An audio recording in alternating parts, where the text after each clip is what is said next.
Здравствуйте, Джона. Добрый день вам из Украины. Очень рада вас видеть. Спасибо большое, что нашли время пообщаться с нами.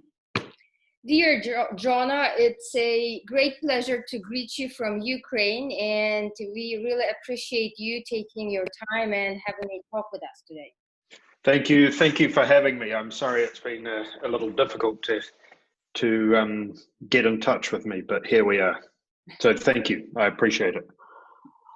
Он говорит, я крайне ценю эту возможность. Безусловно, было немножечко, наверное, сложно со мной связаться, но в конечном итоге сейчас мы здесь сидим, и я очень рада этой возможности. Джона, мой первый вопрос вам будет самым простым. Скажите, пожалуйста, когда и как фотография пришла в вашу жизнь? Jono, my first question is going to be quite simple. Would you mind please sharing how and when you started being interested in photography? My father was a keen photographer, so he always took photographs when I was a child. So it was a part of my life growing up. And then when I was about 18 or 19, having not done very well at school and somewhat adrift, I began to think about what I ought to do with my life, lest I be lost to the winds. And I thought about the things I wanted to do and the things I wanted to achieve and what I was good at, and followed the paths of each of those, and they met at photography as a medium of choice. Он говорит, дело в том, что мой отец был фотографом, и ему очень нравилась эта деятельность. И говорит, я, будучи маленьким ребенком, всегда видел, как он фотографирует, как он занимается фотографией. И вот когда мне исполнилось где-то 18-19 лет, у меня начались проблемы в школе или в университете, и я как бы сидел и думал, что же мне делать с моей жизнью. И как бы перебирая разные как бы варианты, я решил, что именно фотографии я себя буду реализовывать. Насколько я знаю, вы родились и выросли в Новой Зеландии, но уже много лет живете в Сан-Франциско, при этом продолжаете работать над проектами, освещающими культуру и жизнь Новой Зеландии. Что привело вас в Сан-Франциско?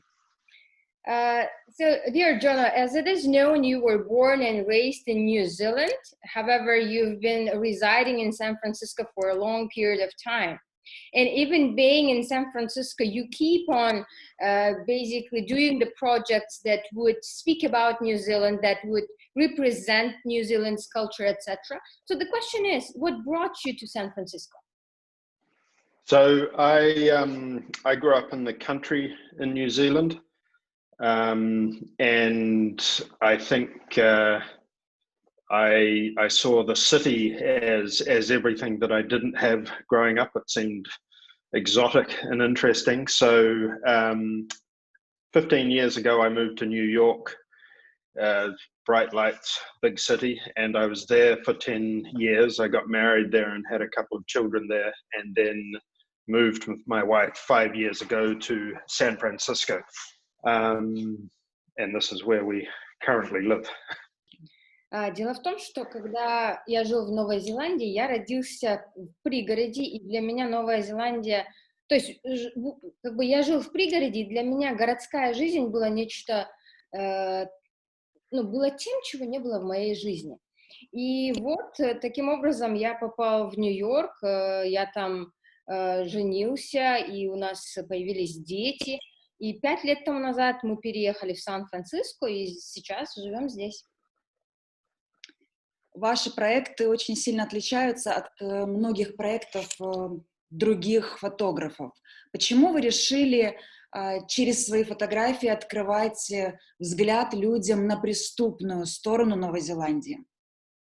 Since your photography, Jono, is very different from other photographers, I mean, from their perspective, your photography it doesn't cover only mainstream things, but it opens up the criminal side, if we can say so, of this world. So the question is, what do you want people to show through the lens of your camera? so my father was a teenager during the German occupation of the Netherlands, and I think growing up, I was sensitized to the perhaps a more traumatic dimensions of the social contract and how it can easily disintegrate. And growing up in New Zealand despite its the way it presents itself, is quite a violent country and has a number of shadows to its psyche. And I always felt, perhaps sensitized by my father's experiences, I always felt aware of those shadows. So I wanted to use photography as a way to explore where that weight and violence came from, and use it as a vehicle to act as a conduit for the more difficult aspects of the civilized world, because I think it's important to respect the shadows as much as the sunshine. I will say also that my mother was a scientist, so I was brought up to value equally the full spectrum of, in her case, the natural world, without saying one thing is better or worse. And I think, I feel that certainly in the West, we're very obsessed with only thinking about the good things and pretending the bad things don't exist, and there are plenty of bad things or difficult things that exist in Aotearoa, New Zealand. Нужно сказать, почему я показываю через объектив своего фотоаппарата вот эту криминальную часть этого мира. Скорее всего, это отчасти связано с тем, что мой отец жил в то время, когда в Зеландии была не самая лучшая ситуация. Нужно понимать, что сама Новая Зеландия — это такая страна, где были и оккупационные сложные периоды. Сама страна, там много насилия. И это, безусловно, травматически, я бы сказала, действует на общество и отбрасывает тень на психику людей. То есть у нас существует тень, говорит, и существует солнце. То есть там есть такая вещь, что психика людей подвержена этим вещам. И я решил, что через фотографию я буду в том числе выражать те переживания, которые пережил мой отец. Это первое. Второе. Я хотел бы изучить посредством фотографии, откуда же, где происхождение насилия и вот этого криминала. И третий пункт, я бы хотела использовать фотографию как некое транспортное средство, как сказал Джоно, который бы показал этому миру другие аспекты жизни, который бы показал этому миру, что существует не только солнышко, да, метафорически, как мы говорим, а есть еще и тень, темная сторона этой жизни. Также нужно отметить, что я родился в такой семье, моя мать была ученым, и мы понимаем, что мы не можем просто говорить, вот это хорошо, а это плохо. И вот через фотографию в том числе хочу этому миру показать, что существует и темная сторона, потому что, как мы понимаем, на данный момент в западном мире люди пытаются все воспринимать как положительное или хорошее, прикидываясь или пытаясь не замечать, что все-таки существуют и негативные стороны или темные стороны мира. Спасибо. Да. Джоно, как фотографа и как журналиста, безусловно, меня очень заинтересовал ваш проект «Монгрелизм». Сразу видно, что за этими фотографиями стоит огромная история. Как появилась идея создать именно этот проект? Jono, since one of your large projects as a photographer was titled, I guess, Mongrelism. And certainly when you look at the images that you made, you can definitely tell that there is a huge history that stands behind those images. So the question is, would you mind sharing, how come did you came up with an idea to conduct such a project and photograph those particular people? very loosely, I was thinking about male power and the power of male groups. And it occurred to me that these were embodied in a very clear and precise way in the form of gangs. Do you want to stop and I can keep going? Okay. And as I began, and because I'm from New Zealand and I knew New Zealand is my home still and I know it, I felt that the Mongrel Mob or the gangs of New Zealand were a very specific representation, certainly in terms of their iconography and unique characteristics, or their characteristics that are unique only to New Zealand. In undertaking the work, I began to understand that it fit with the shadows I felt in the country and the impetus for doing the prison work before that.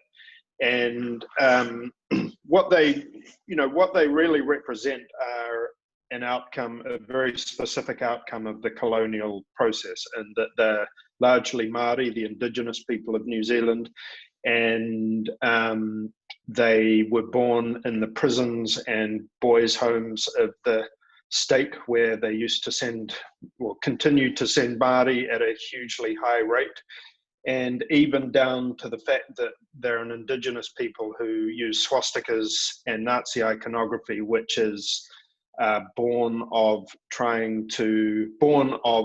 looking to insult as much as possible the white power structure of New Zealand, the white colonial power structure of New Zealand. So it's, yeah. То есть первое, почему я начал заниматься вот таким проектом, который называется Монgrel, первая причина — это, скорее всего, показать некую мужскую силу, а в частности силу групп мужских.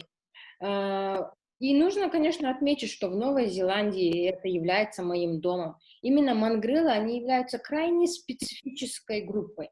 То есть эти люди специфические и своей иконографией, и своими уникальными характеристиками, которые можно увидеть только в Новой Зеландии. И в том числе мне показалось, что вот такая деятельность с фотографиями именно в Новой Зеландии очень бы ярко показала вот ту темную, теневую сторону, которая существует в стране. Следующий момент, вот сами монгрелы, они очень ярко показывают или даже представляют некий колониальный процесс, который был когда-то в Новой Зеландии. Есть коренные жители Новой Зеландии, их зовут Māori. Māori, right? The indigenous people. Yeah, yes. И, то есть, эти люди, они настолько уникальны, в кавычках, так можно сказать, то есть, они делают все, чтобы показать, чтобы обидеть, оскорбить вот эту белых людей, которые когда-то держали коренных жителей данной страны в рабстве. То есть они будут даже использовать иконографию нацистов, использовать свастику, я так понимаю, в разных демонстрациях и так далее. Все вот направлено именно на вот идеологическую эту войну. Да, это можно сказать, как бы столкновение. Насколько я знаю, вы работали над этим проектом более 10 лет. И скажите, пожалуйста, насколько близко вам пришлось познакомиться с членами банд? Какие возникали трудности при организации данного проекта? Since it is known that you've been doing this project for more than 10 years with the Mongrel. And would you mind please sharing with us some details, if possible? What were the hardships that you encountered while trying to work with the representatives of this gun culture or subculture? I mean, how did you get acquainted with them and like all these details? Because those people are not that easy to approach, as it's known. No, well, certainly at the time I began, there had been nobody given close access to them. Because so what I actually did is I called the police, and the police have a gang liaison officer, and they gave me the number of someone who sort of operates between the two, between, between the proletariat and the gang world. And so I went and spoke to this guy, which in itself was a daunting or frightening experience. But I think because I was undertaking an art project, it wasn't a piece of media, it was a piece of journalism, and that the primary goal was to produce these large format portraits. I think they understood that I wasn't trying to kind of take their information and go and sell it, kind of thing. And so the first challenge was gaining their trust. And well, the first challenge was coming from a very, very different world from these guys and finding the common ground. And the common ground was the photographic process, because it's a sort of clear space where we each come from our different worlds and meet. Then gaining trust, which I did over the course of spending time with them.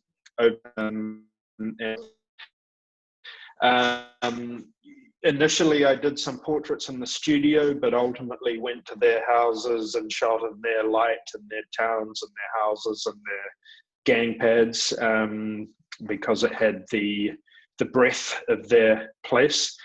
And then I suppose the largest challenge ultimately has been wrestling with the legacy of, I suppose, entitlement, both the sense of entitlement I come from being white and thinking I can just go and look at other cultures and hang out, and carrying with that as a historical entitlement of photography to harvest other people, really. It seems like for 100 years or so, it's been a license that you can just take people and take their picture and fuck off and go and put it somewhere. So, you know, I've addressed that in a number of ways, but it boils down to a shared ownership of the work and a continuing consultation and how it's used, and so on, which is challenging in and of itself, because these people move around a lot and often go to prison and so on and so forth. But, you know, I'm still alive, so I'm navigating it reasonably well, I think. Так, он говорит, ну, первое, да, было нелегко, конечно, с ними войти в контакт и взаимодействовать для, как бы, этой работы. Нужно сказать, что когда я вот начинала свое расследование, это больше 10 лет тому назад, никого так близко к ним, как меня, не подпускали. Первое, что я сделала, я связалась, говорит, с полицейскими, чтобы они мне дали контакты неких представителей или главных людей из этих банд. И я как бы встретилась с одним человеком, который регулировал как бы отношения, как условно говорят, пролетариата и банд. И говорит, когда я встретилась с этим человеком, мне было, конечно, жутко страшно, это была, ну, жуткая встреча на самом деле, но я думаю, как бы, ну, со мной ничего не произошло, так как они в том числе понимали, что это некий художественный проект, что это не СМИ, это не журналистика, и что я не собираюсь как бы брать их информацию и ходить раздавать всем людям или там раскрывать какие-то их секреты. То есть Джона перечисляет 4 основных фактора, которые были крайне сложными для него в установлении взаимодействия с этими людьми. Первое — это просто-напросто то, что мы совершенно из разных миров, я и они. И я попытался вот фотографию сделать неким нашим общим интересом, потому что это некий процесс, где участвовал бы и я, и они. Второе, очень сложно, конечно, было завоевать доверие. То есть я, ну, старался, как бы детали не описываются, но очень старался, как бы, чтобы, да, возникли доверительные отношения. Третье, то есть мы уже перешли на ту стадию, когда вначале я фотографировала их в некой студии, но потом уже отношения так развились, что я мог к ним домой приезжать, у них дома фотографировать. И я думаю, основное все-таки, что нужно выделить, вот самый главный барьер, это по-любому я был неким белым человеком, который вот пришел, который интересуется их культурой и пытается, ну, как-то с ними работать. Но нужно сказать, что мы на протяжении очень долгого времени с ними взаимодействуем, потому что приходится в силу профессиональных причин потому что мы постоянно консультируемся, потому что есть эти фотографии, возникают вопросы про авторские права и так далее. И это очень сложно делать, потому что эти люди, как вы знаете, они не статичны, они постоянно передвигаются туда-сюда, кто-то попадает в тюрьму, но в конечном итоге я все еще жив. Джона, если вы не против, я бы хотела спросить несколько вопросов о самих бандах. Jono, if you do not mind, I would like to ask several questions about gangs themselves. Правильно ли я понимаю, что в Новой Зеландии существует много различных банд, но есть несколько основных, самых крупных, если я правильно понимаю, то основных крупных 3? Jono, do I understand correctly that there are a lot of different gangs, the groups in New Zealand? However, when we speak about the major groups, are there the 3 major gang groups in New Zealand? Is that right? The oldest ones are, I'd say there's probably 4. I think New Zealand was the first international chapter of the Hells Angels in the 60s. Then you have the Mongrel Mob and the Black Power. And then there's another one called the Headhunters, who may be a little more recent. And then there are now quite a few Australian gangs asserting themselves, Comancheros, the Banditos. There's also, there are tons. There are actually tons. And most of what are called the indigenous gangs, what are called by the government or the mainstream, the indigenous gangs, which are like the Black Power and the Mongrel Mob, because they are largely Māori, tend to be much older and tend to be much more established in terms of being wide family units, whereas a lot more of the white gangs tend to come up, last a handful of years, and then dissipate. So there's a history of the gangs that are largely Māori being born of the atomization of tribal groups, and therefore being a reinvention of those groups in one form or another, which is why they now are much less clearly defined than your classic criminal gang, in that they are family units and have 40 or 50 years of culture and history in them. Probably the most short-lived gangs in New Zealand tend to be the white supremacist gangs. They tend to sort of appear for a while and then, fizzle out, as those sad acts tend to do. То есть он говорит, на самом деле, я бы даже сказал, что 4 основных группы есть, потому что нужно сказать, что первый некая штаб-квартира, в кавычках, такой банды, как House Angels, дословно это Дом ангелов, они в Новой Зеландии были основаны в 60-х годах. Второе, есть Монгрелы, это вторая по знаменитости. Третье, Black Power, черная сила. И 4-е, это Headhunters, то есть охотники за головами, это дословно. Также нужно сказать, что есть и австралийские банды у нас, так называемые бандито. Их название, по идее, tongues, то есть как языки. Но я думаю, что большая часть все равно это коренные банды Новой Зеландии. Так они себя, конечно, не называют, так называют государство или внешний мир их будет называть коренными бандами. Также нужно отметить, что, скорее всего, они самые старые, потому что эти коренные жители Новой Зеландии, Маори, эти люди, они атомизировались на разные племенные группы, и то есть они настолько давно существуют, у некоторых семей, то есть это некая цепь, у некоторых семей история 40-50 лет, и эти банды очень сложно классифицировать так, как мы классифицируем обычные банды во всем мире. Спасибо.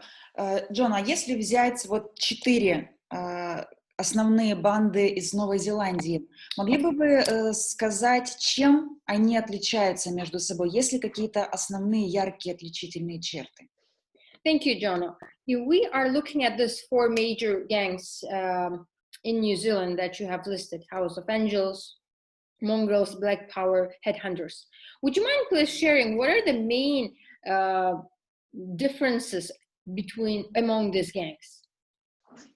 And also, I should say I'm pulling those out as examples because there are also many old and established gangs such as the tribesmen and the nomads and so on, and many more I'm forgetting, but I should mention a few more lest someone get insulted.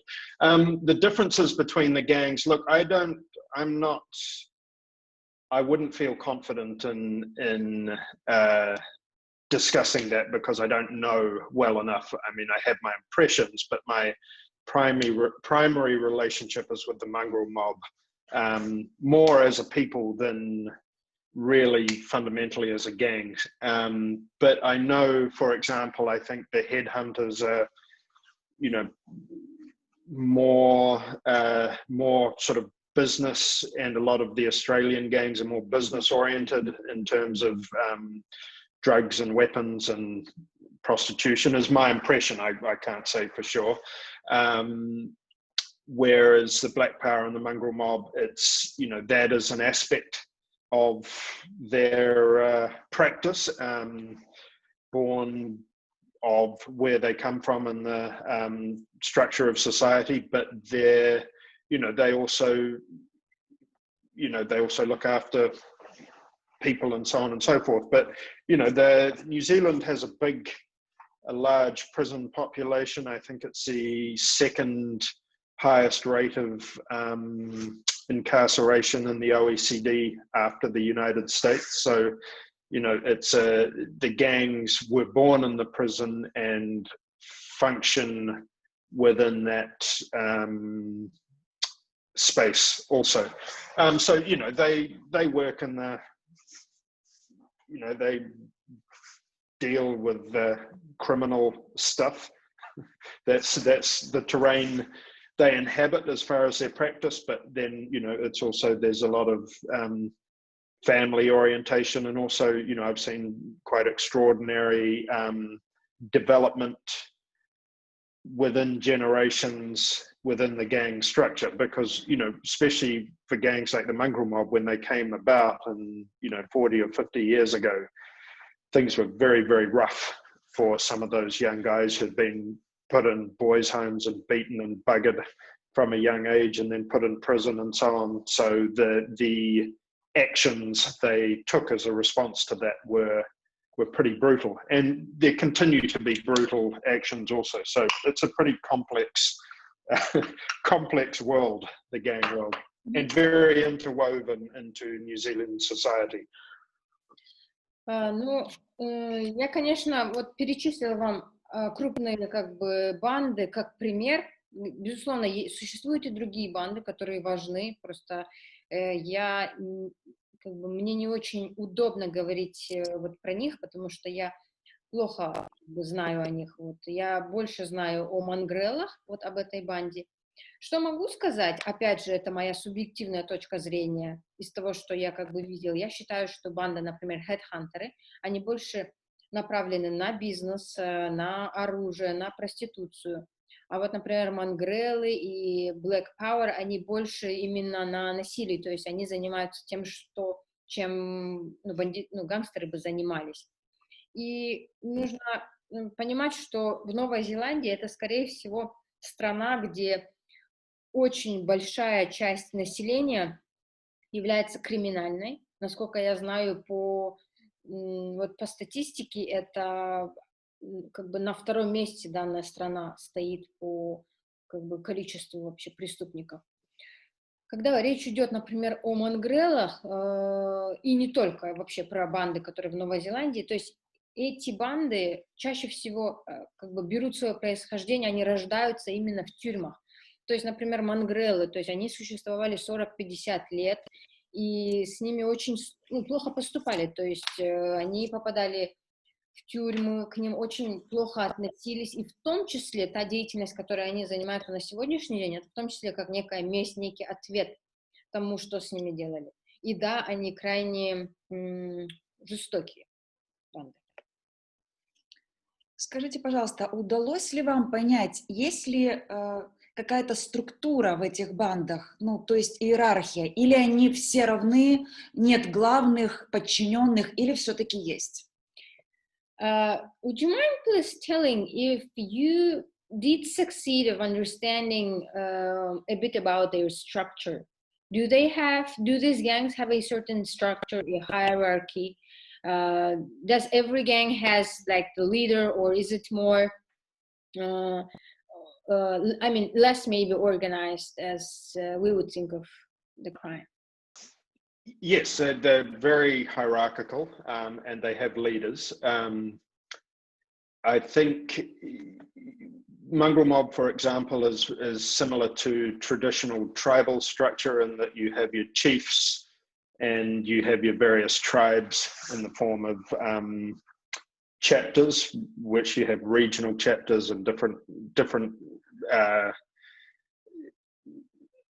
groups within the gang itself. And it's worth saying, back to one of your earlier questions, that one of the reasons I had such success was because ultimately I talked to high-ranking members, and once they give the go-ahead, then I'm afforded access lower down. So, you know, they are structural and they're hierarchical, and the further down the rungs of seniority and leadership you get, the more sort of wild and unruly it becomes. So often a lot of the younger members are much less, are more challenging to deal with than the older members, for example. Ну, первое, да, эти банды, можно сказать, что крайне иерархичны, то есть у них существует некая иерархия, есть свои лидеры. Когда речь идет о монгрелах, то у них как есть некие так называемые племена, и есть свои лидеры и там. Одна из причин, почему у меня этот проект настолько успешно получился, потому что я имела дело с членами очень высокого ранга там внутри. И, конечно, они, когда дают команду, то все вниз подчиняется им. Что я заметил, что с более молодыми членами банды очень, намного сложнее справляться, чем с более старшими. Джона, я видела видео, на котором члены банд пришли на вашу выставку. Я так понимаю, что это было открытие выставки, и устроили там целый перформанс. Это был танец, это было очень интересно. Такое впечатление, что они гордятся тем, кем они являются, и имеют действительно глубокую философию внутри своих банд. Удалось ли вам понять эту философию? Jono, I have watched one of the videos, the fragments of your exhibition where the gang members would come there and they almost made a kind of performance there. They were dancing, and it seemed that they were proud of who they are, and certainly they have a specific philosophy. And could you please share about their philosophy? I think fundamentally they consider themselves a family. And I think in terms of your earlier question with regards hierarchy, the primary motivation in terms of, management or just the inaction of hierarchy in the gang is to look after their people. Within that ecology, the things that the outside world identifies most about them in terms of crime and so on and so forth are incidental to them living within their culture, and going about their lives and trying to make a better future for their people. And for example, those exhibition openings are notable, I think, for two reasons. One, first and foremost, is that the ceremonial aspects, the singing and the incantations and the bringing into the space of their ancestors, reflects a rebirth of relationship to Māori culture, because a lot of these guys, when they were taken out of their homes and put in prison, they were stripped of their culture and stripped of their history, and ostracized from society. So as a part of their development of a people who over 40 years have come from very, very dark and damaged places to more functional and more nourished places, a part of that has been a re-engagement with the culture that was taken from them by the colonial process. But they are first and foremost Mongrel Mob members, and they embrace that identity, and they are proud of it. They're very proud of it. And so the second thing that I think is notable about those videos, for example, is the fact that that reflects an ownership of the artworks and the ancestors and members that are in that gallery space. So those are their people. So they are talking to their people, and they're engaging with their people, and they feel, it's the shows were done in a way to honor the identity of those people. So they were spaces within which those people could go and see their people reflected in a way that isn't normally done in sort of news media and so on and so forth. And consequently, the shows I had in New Zealand had very large numbers of people from those communities, from the gangs, who normally would never set foot in those environments. And I thought that was probably the largest success of the work in Aotearoa in New Zealand. Да, у них есть философия, и основной компонент этой философии — это то, что они являются одной большой семьей, то есть они друг друга будут считать членами одной семьи. И это в том числе то, что мы обсуждали в предыдущем вопросе касательно иерархии, да, то есть у них существует, и речь идет о монгрелах, у них существует некий менеджмент, и цель в том, чтобы заботиться и смотреть за своими людьми, чтобы у них все было, чтобы пытаться создать им условия, чтобы у них было лучшее будущее. То есть это некая семья, то есть эти люди будут крайне сильно заботиться о своих людях. Что касается этих выставок, которые я организовывала, да, они там пели, они танцевали, и я думаю, это показывает, даже отражает некое перерождение отношения этих людей и вот этой культуры Мари, то есть этих коренных людей. Потому что некоторые люди, когда попадают, например, в тюрьму, у них полностью отбирают вот эту и культуру, и историю. То есть они попадают в совершенно другие условия, где они не чувствуют этой связи с их древней культурой Мари. А что касается их идентности, то есть они принимают открыто, кем они являются, и они очень-очень сильно этим гордятся. Также второй нюанс, который нужно отметить, который происходил во время выставки, это то, что они чувствовали некую не только принадлежность, а то, что это им принадлежит. И он как бы объяснил это в том смысле, что они смотрят на эти фотографии, и они понимают, это их предки, это члены их семьи, то есть эти люди их люди. И в каком-то смысле люди, которые приходили, если мы говорим о самих бандах, которые смотрели на эти не произведения, а на эти фотографии, они как бы разговаривали с этими героями из прошлого, то есть с некими личностями.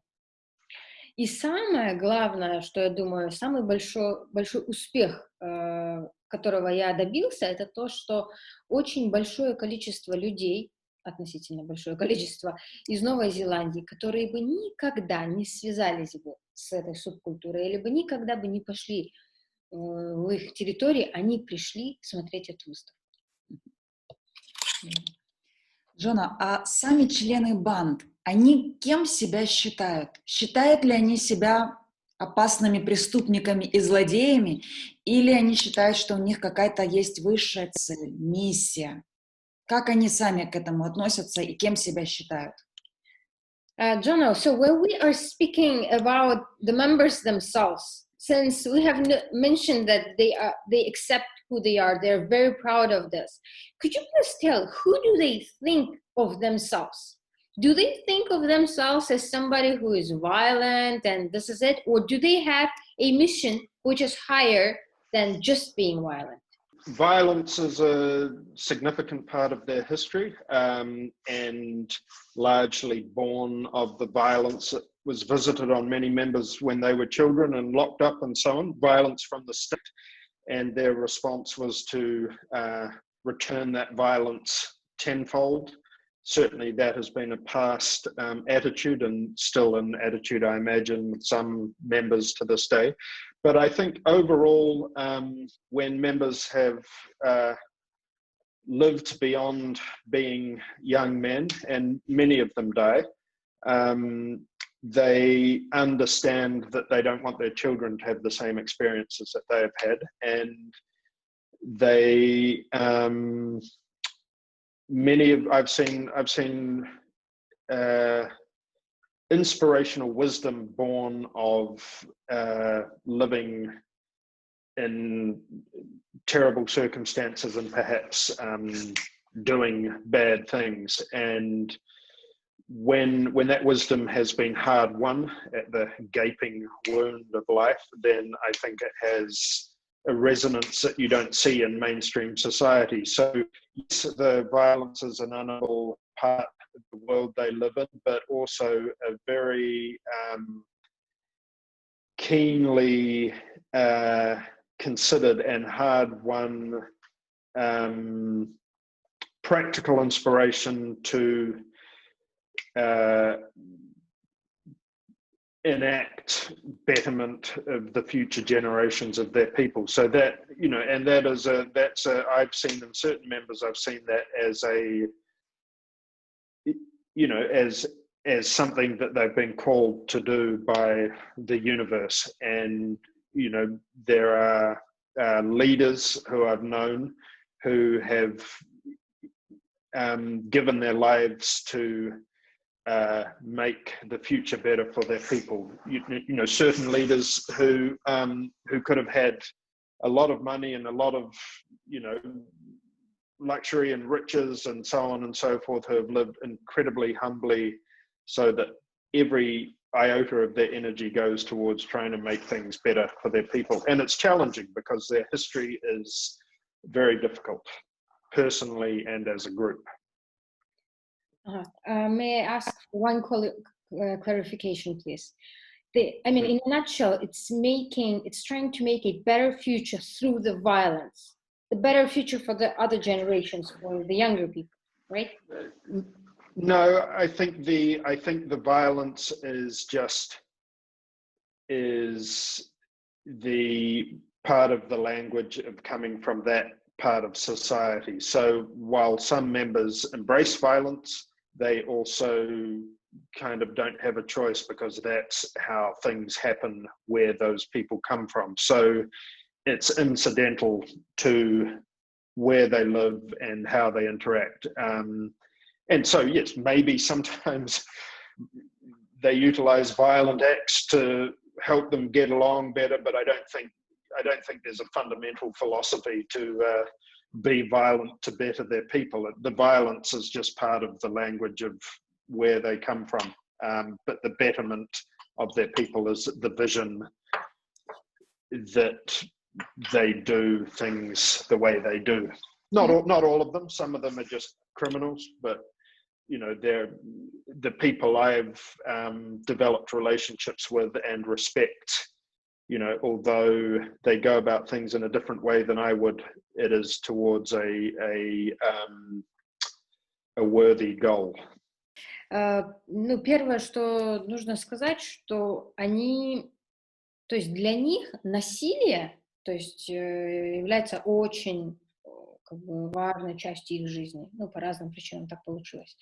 Одна из причин — это потому что в прошлом они у них были очень плохие условия по разным причинам, в том числе из-за государства. И для кого-то в определенный промежуток времени основная миссия это было 10-кратно вернуть это насилие, которое против них было использовано. На данный момент, возможно, это не настолько именно философично кто-то к этому относится, но есть такие, которые все же хотят вот отомстить 10-кратно. Нужно понимать, что вот очень молодые люди, они как бы не став взрослыми людьми, они умерли. То есть много людей, которые прошли через жуткие вещи. И по сей день есть люди, которые живут в очень жутких условиях. И вот это то, чем отличается Монгрелы от обычного общества. То есть там совершенно другие условия. И они как бы почитают насилие. У них, если мы говорим о том, кто они, кем они себя считают, то есть они считают, что они созданы для того, чтобы делать мир лучше для их людей. Кто-то есть члены, которые считают, что их вселенная призывает это делать, ну, сделать лучше для будущего их людей. И говорит, это, конечно, очень сложно этого достичь, потому что я знаю некоторых людей, они очень богаты, но при этом они очень скромно живут для того, чтобы другим помочь, ну, из банды. И я уточняющий вопрос задала Джону, я сказала, правильно ли я понимаю, что они пытаются создать более лучшее будущее для своих людей посредством насилия. Джон сказал, что отчасти мы можем так сказать, но нужно понимать, что они насилием занимаются, потому что у них нет другого выбора, и это нужно понять, это просто нужно понять, что воспринимать как часть их языка, как часть их структуры, некого узора, так, на английском, если дословно. Вот. А некоторые люди, особенно в современном мире, то есть их цель очень, ну, достаточно благородна, то есть сделать лучше для следующих поколений своих. Спасибо. Джона, глядя на этих людей через ваши фотографии, очень бросается в глаза их татуировки, которых очень много. Известно ли вам что-то об этих татуировках? Это какая-то определенная символика? Или это возможность привлечь как-то внимание к себе? Или что-то еще? Jono, in many of your photographs, there are the representatives of Mongrel gang that have a lot of tattoos, even on their faces. Could you please speak about those tattoos? Is it a certain symbolism? What is the meaning behind of those tattoos? Yeah, originally when they started doing that, it was largely prison tattoos, and in the early days they would not have used traditional motifs because at that stage they were still, their own people and did not want to relate to Māori history and so on and so forth. But over time, they've become mixed in with and are sometimes purely traditional Māori motifs. And the prison stuff reflects, which prisons have been in, what years, and various symbolism from prisons. The Māori motifs represent genealogy, history, geography, tribal affiliation. And, I spoke before about a reconnection with Māori culture, but by and large, the undertaking of this by Mongrel Mob has been on their own terms. So they have reconnected with that history, but as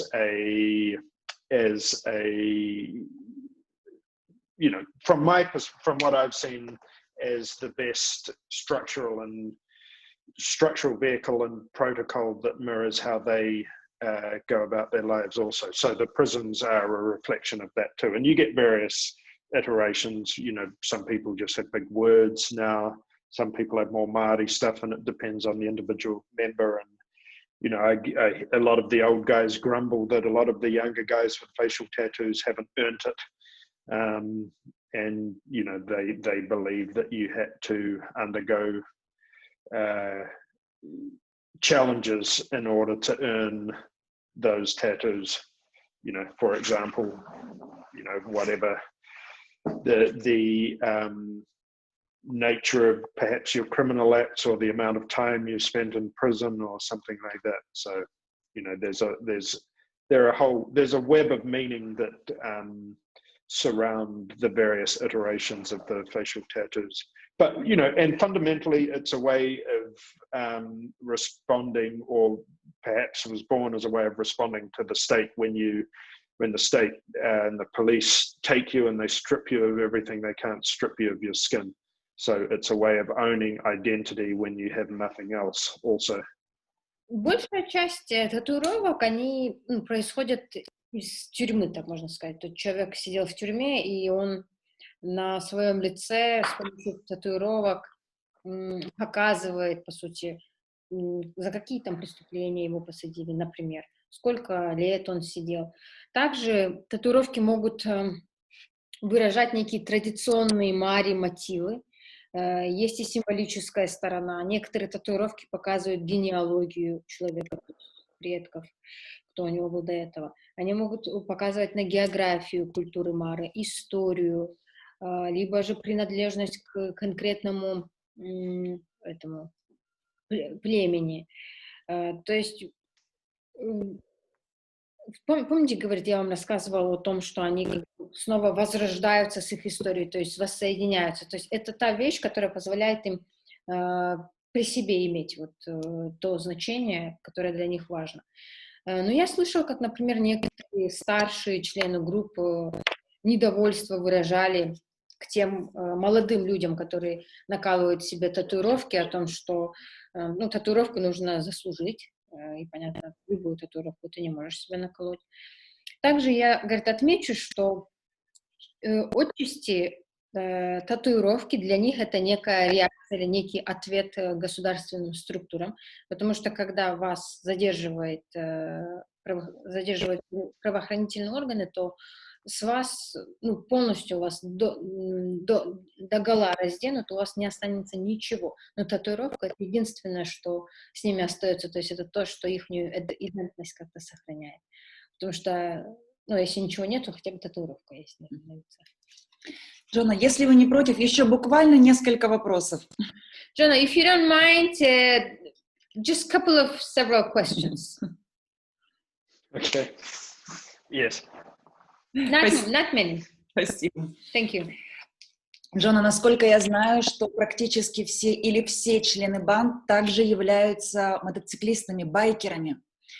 Что они говорят о том, что они используют мотоцикл? Это только средство для передвижения или что-то большее для них? Jono, as I know, a lot of members of Mongrel gang are bikers, so they use motorcycle a lot. Do you know if they use motorcycles just as a transportation, just as a vehicle, or does it mean something for them? Does it show a kind of unity, maybe? Who knows? Yes, I would say so.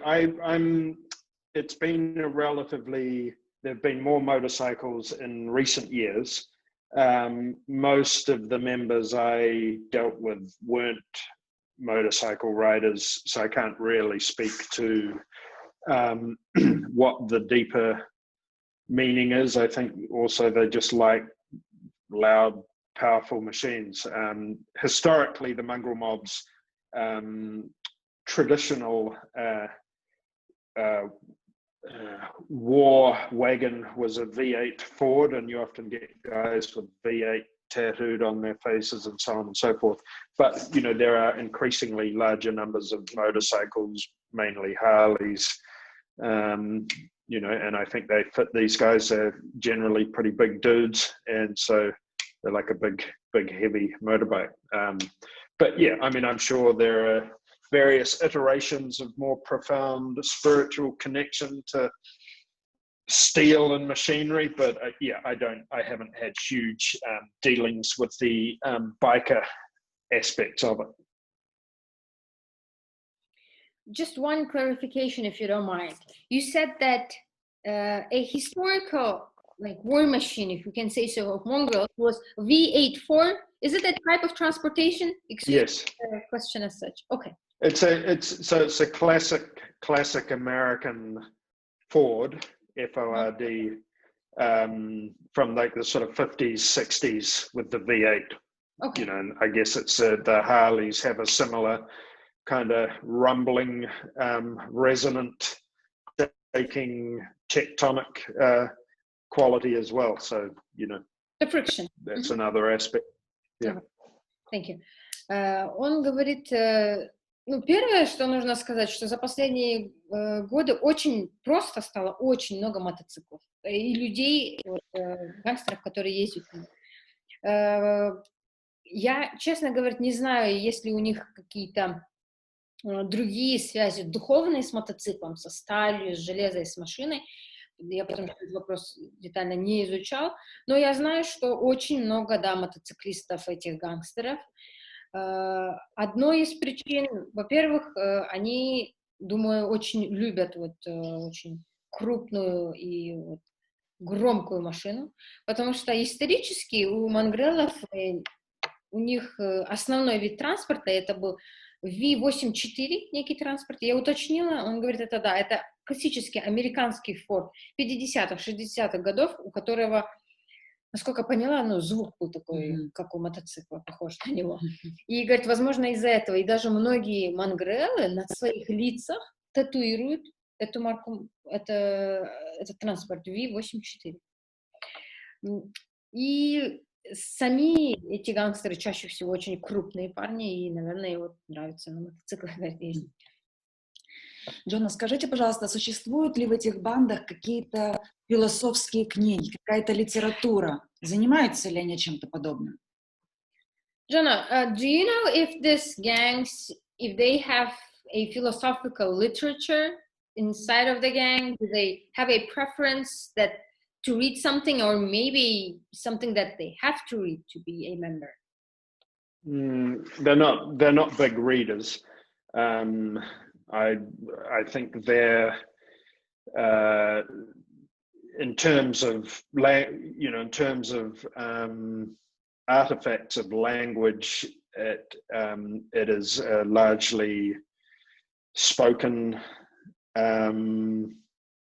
law, L-O-R-E, and then also in terms of various incantations and chants and songs. So it's a largely spoken word thing, which is, you know, I mean, if I was to make a guess, is born of a number of reasons. Less literacy in that community. Marti was a spoken, they didn't have writing. Things were, ostensibly written in the form of carving, but they didn't have a written alphabet. And also, I guess, if you're in a gang, your response to the challenges of the law is to not document things so that stuff is spoken about. So, yeah, they don't have any specific texts that I can think of. No, I think it's all sort of written in blood and history. Говорит, честно сказать, я даже не могу вот одну конкретную книгу вам назвать, ну, по причине того, что, во-первых, они не особо читающие люди, и это связано в том числе и с уровнем образования. Но у монгрелов как бы их история, их культура, их правила, она передается устно. У них есть очень огромное количество легенд. У них есть много разных песен, заклинаний, ну, что-то связанное со словесностью. И нужно помнить, что вот эта культура мари, коренных жителей, у них не было своего алфавита. То есть они, если даже что-то писали, то есть они как бы выскабливали на чем-то это. И, ну, по сути, вот, то есть это устная традиция. Джона, а как члены банд общаются между собой, вот одна банда с другой бандой? У них четко разделены какие-то границы дозволенного, или они вообще враждуют между собой? Jono, what about communication and interrelationships of one gang with another? Do they have specific rules of how they should interact with other members of other gangs? Are they able to interact, or are they in war with each other? Both. I think there is more dialogue than there used to be in the past, but they still have, they still war against each other. I mean, you know, it's both things. Some of them communicate, sometimes they do things together, and then other times they kill each other. So I think, you know, often they're unified in terms of trying not to hurt and kill each other and delineate turf, but you know, it's a fairly organic and tensile relationship between the gangs. And some, you know, some of them they would never talk to, but you know, the historical rivalry between the Black Power and the Mongrel Mob, for example, is tempered by the fact that you have members in each from the same family unit and so on and so forth, but they don't tend to you know, so though in that term, yes, there is a sort of a malleable distinction between the two, but they don't tend to deal with some of the white gangs. It's just like kill them on sight, I would say. То есть ответ и то, и другое. Безусловно, на сегодняшний день больше диалога между разными бандами, но есть банды, которые никогда не будут общаться с определенными бандами. Например, чаще всего вот чернокожие банды, это, в кавычках, знаете, так сказать, они не будут общаться с белыми, чтобы друг друга не поубивать. Но иногда и бывает, что нет диалога, они будут убивать друг друга, и есть разные нюансы. Например, я приведу один пример, исторический соперничество между Black Power, черной силой, и Монгрелами. По сей день это продолжается в некой форме. Джона, насколько я знаю, поправьте меня, если я ошибаюсь, что все свои съемки вы осуществляли на крупноформатную камеру. Чем обусловлен именно этот непростой выбор съемки? John, please correct me if I'm wrong, but as far as I know, you would shoot on large format cameras, which is something not easy to do. Could you share why you chose that type of cameras? A number of reasons. One is for the level of detail, because I wanted to print very large and I wanted to create something that was both an image, but then when you got closer to it, you had a whole topography of detail and could go deeper into the image. So that there's a practical reason for that. On a sort of more artistic level, I think there's a real sense when working with large format that the subject is absorbed into the film. So there's a sort of, it gives it for want of a better word, a spiritual charge. And then also it's a way of working that creates a space out of time, and as I mentioned earlier, out of where each person is coming from. So the space within which one needs to work with large format photography that is very slow and very methodical takes me out of where I come from and takes the subjects out of where they come from, not away from where they come from, but puts them in a sort of, it's almost like a sacred space, because it's very still, very quiet and very slow. It's quite an extraordinary space to work within. Oh, ответ...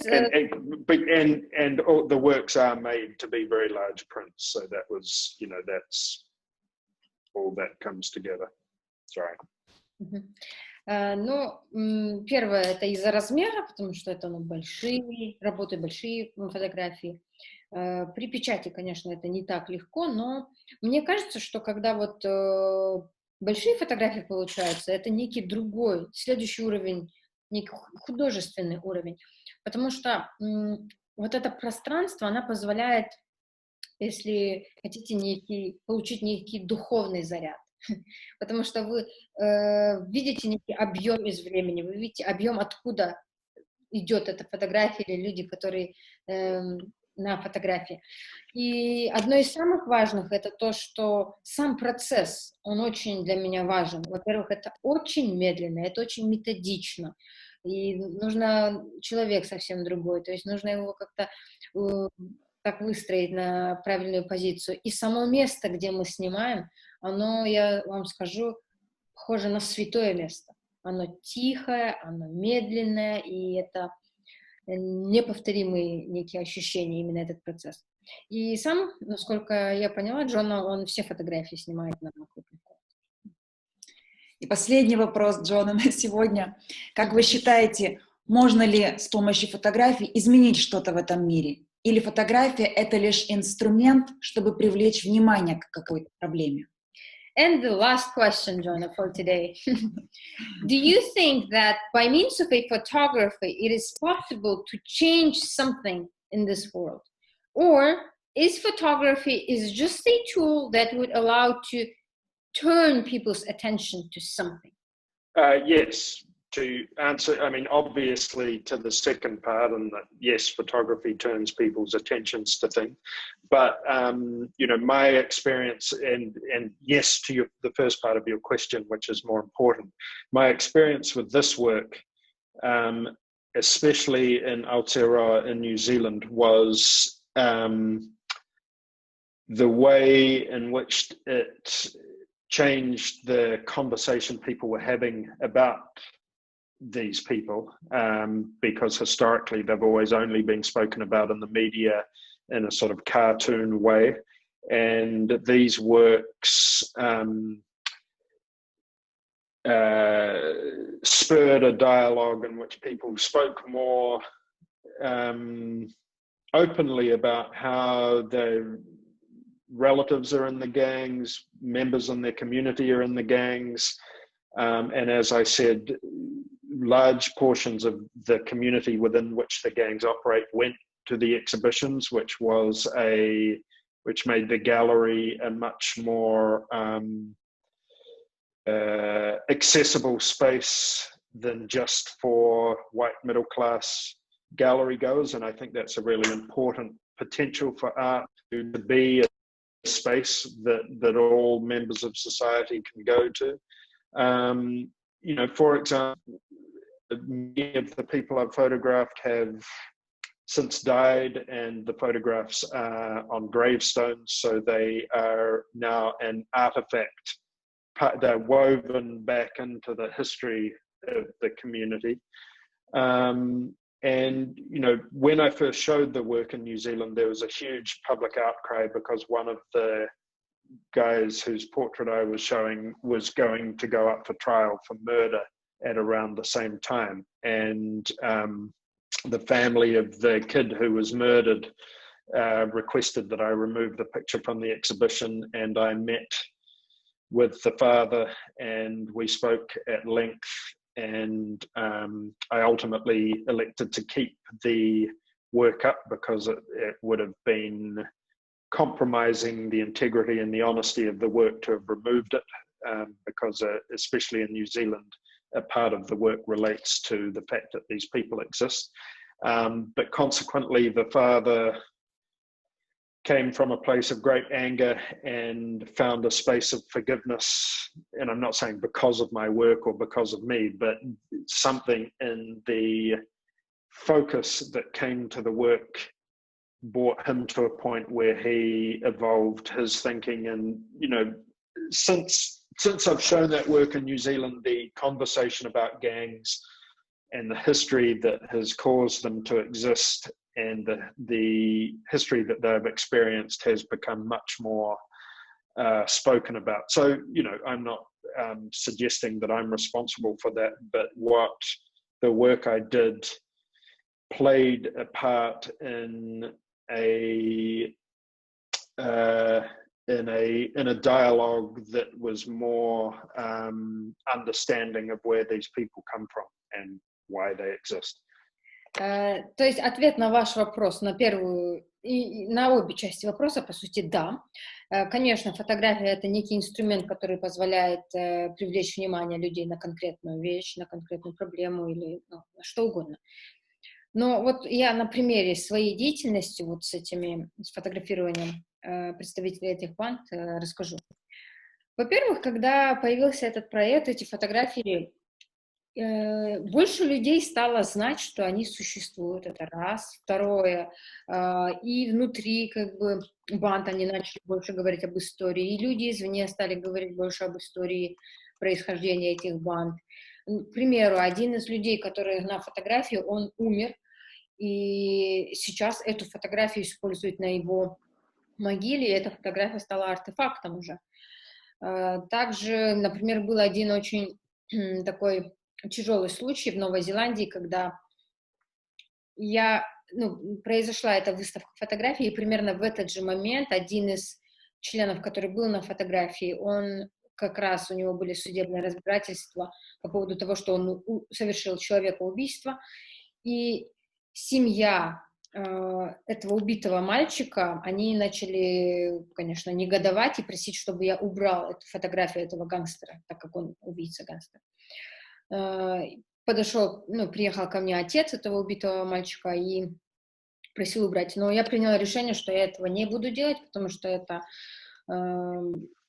во-первых, это бросило нехорошую тень на сам проект и на вообще целостность этого проекта, потому что для новозеландцев важно показать, что эти люди вообще существуют, и мы не стали это делать.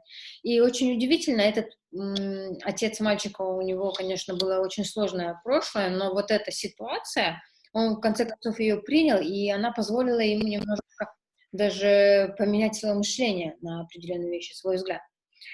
Я, конечно, не говорю, не претендую, что именно моя работа позволила людям, узнать именно больше о Монгрелах, но я считаю, что, конечно, есть большой вклад. Джона, спасибо вам огромное за это интервью, за ваше время и за то, что позволяете не только через ваши фотографии знакомиться с историей вашего места, с историей субкультуры, которая находится в Новой Зеландии, но и через личный разговор, через личный рассказ. Спасибо большое. Dear Jono, we express our gratitude for the interview. Thank you so much for taking up your time and sharing this. And thank you for the opportunity that you are showing things through the photography about things in the world. However, in this case, not only through the photography, you took your time and explained yourself, provided different examples, different histories, different cases, and this was an amazing experience. Thank you very much once again. Thank you both very much. I really appreciate the thought behind your questions, and I'm very grateful to your translation. I know it can't be very easy, and I hope I made some sense. I was up until about 4 a.m. finishing off a grant proposal, so hopefully something made sense amongst all of that. But look, I'm really grateful. Thank you very much for your time also and for your interest. It's meaningful. Он говорит, что, я тоже вам очень благодарен. Я надеюсь, что я говорил, было понятно. Спасибо переводчику, потому что бывает сложно что-то перевести. И я понимаю, ту мысль, которая стоит за каждым вопросом. То есть спасибо в том числе и за ваши вопросы. Я, лег в 4 утра, потому что работал над проектом. Надеюсь, и то, что я говорил, было вам понятно.